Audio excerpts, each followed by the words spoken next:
Welcome to Democracy Now!, democracynow.org, the War and Peace Report. I'm Amy Goodman.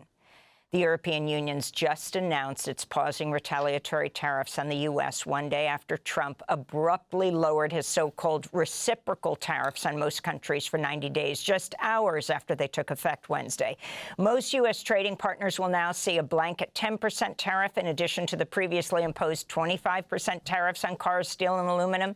But China was not spared in Trump's sudden U-turn. Beijing now faces a hiked-up total tariff of 125% in retaliation for Beijing enacting an 84% levy on U.S. goods Wednesday.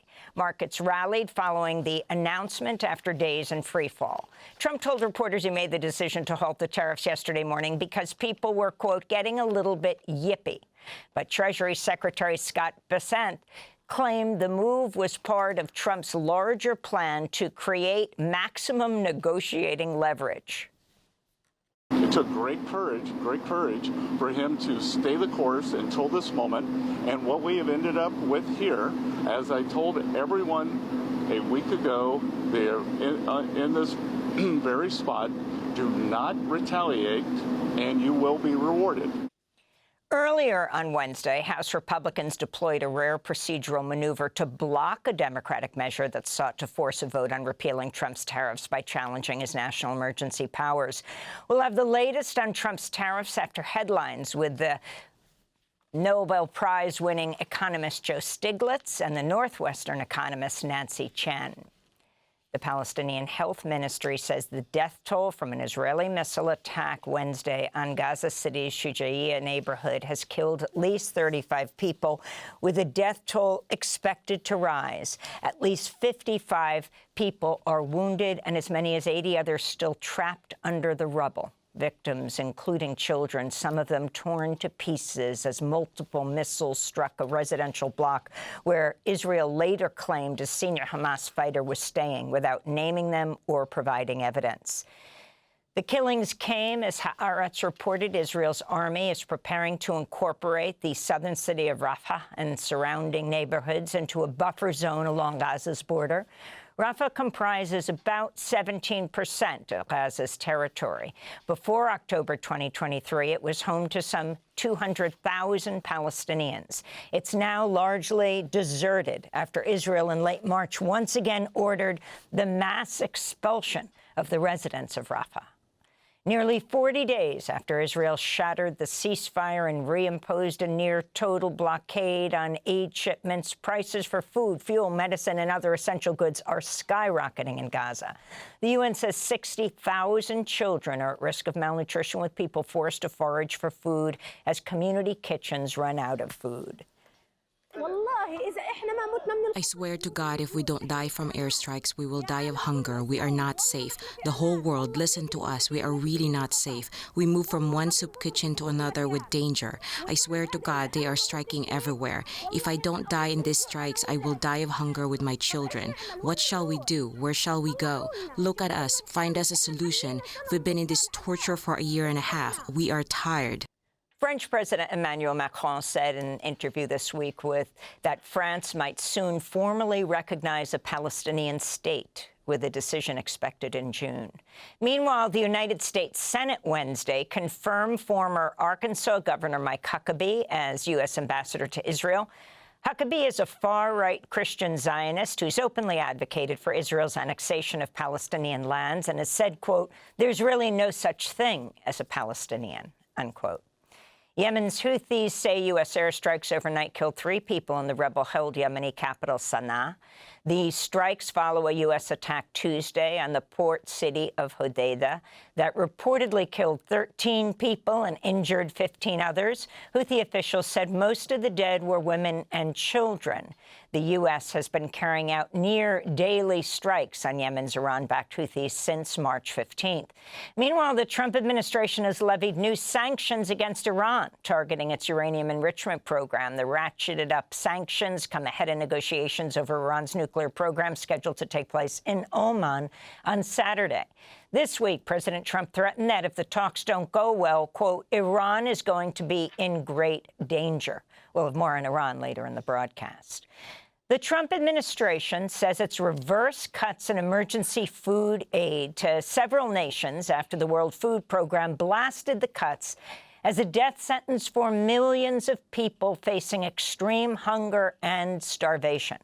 USAID Acting Deputy Administrator Jeremy Lewin, a member of Elon Musk's Doge team, reportedly ordered staff to resume assistance to the World Food Program in Lebanon, Syria, Somalia, Jordan, Iraq, and Ecuador. But those countries do not include Afghanistan and Yemen, two countries with dire humanitarian situations that have been ravaged by U.S. intervention. In related news, the nonprofit Save the Children says 8 people in South Sudan, including 5 children, died last month as they were forced to walk for 3 hours to seek medical care for cholera after U.S. aid cuts shuttered local health services. South Sudan's grappling with a worsening political crisis, which has stoked fears of a renewed civil war. Federal judges in Texas and New York have temporarily blocked the removal of U.S. residents under the Alien Enemies Act, an 18th-century wartime law invoked by President Trump to fast-track the expulsion of immigrants he's accused of being gang members. Both judges said any targets for removal must be able to have their cases heard in court. Trump expelled 238 people from the U.S. without due process in March, the vast majority from Venezuela. They've effectively disappeared into El Salvador's notorious megaprison, Secat. Despite the Trump administration's claims it's targeting violent criminals, data shows 90% of those removed in last month's flight had no criminal record. In Venezuela, families of the removed individuals rallied outside a UN office in Caracas to call for the release of their loved ones. I want to ask with my heart and my hands for them to give us back our children. We Venezuelans are very united. Our priority is our family. If we are missing one, we are missing everything. That is the only thing we need. Please give us back our children. The Trump administration Wednesday said it's looking into a possible legal pathway to transfer U.S. citizens to El Salvador's notorious Secat prison. In other immigration news, U.S. Citizenship and Immigration Services says it started screening social media activity of immigrants for evidence of so-called anti-Semitic activity that could be used to deny benefits, including permanent residency status. Jewish groups spoke out against the new policy. The group Bend the Arc, Jewish Action, says it's, quote, using Jews as an excuse to move a cruel anti-immigrant authoritarian agenda, unquote. The pro-Israel group J Street said, quote, the fight against anti-Semitism won't be advanced by attacks on 250-year-old cherished American rights like free speech, unquote. Germany's incoming Chancellor Friedrich Merz announced on Wednesday his center-right Christian Democratic Union made a deal to form a governing coalition with the center-left Social Democrats. The deal shuts out the extreme-right party Alternative for Germany, which had come in second place in February elections. He said Germany would boost its military spending and vowed to enact more hardline immigration policies.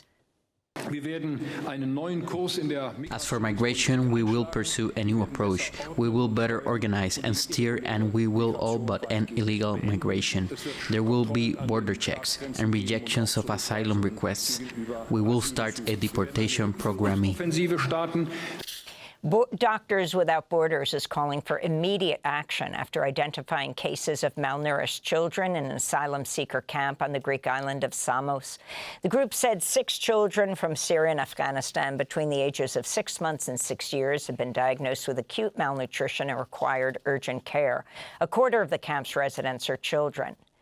Mexico's demanding the United States respect its national sovereignty after NBC News reported President Trump is considering drone strikes on Mexican drug cartels. President Claudia Sheinbaum spoke Tuesday. We reject any of these actions, and we also do not believe they will occur, because there is a lot of dialogue on security issues and many other topics.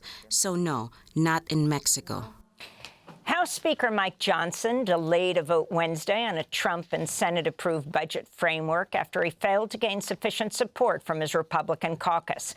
House Republicans want to enact $2 trillion in spending cuts to offset tax cuts for the very wealthiest. Democrats oppose the budget. This is Massachusetts Congressmember Jim McGovern. It is a budget that will hurt working families. It is a budget that will especially hurt families who are struggling in poverty. Republicans have succeeded in putting together a Marie Antoinette budget, helping the richest of the rich while hurting the poorest of the poor. Let them eat cake. That is the Republican motto.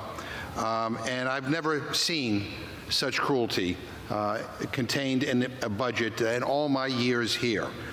President Trump has instructed the Justice Department to stop the enforcement of state climate laws.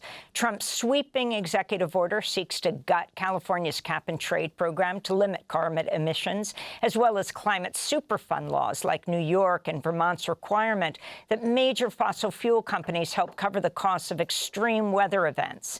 In a statement, the climate action group, the Sunrise Movement, said, quote, "This is corruption at its most blatant. Last spring, Trump told oil and gas billionaires that if they gave his campaign $1 billion, he would do their bidding. The money flowed, and now they're cashing in," they said.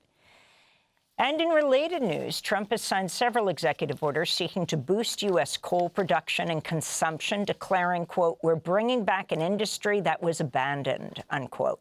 The United Nations has called the continued burning of coal and other fossil fuels incompatible with human survival. And those are some of the headlines. This is Democracy Now!, democracynow.org, the War and Peace Report.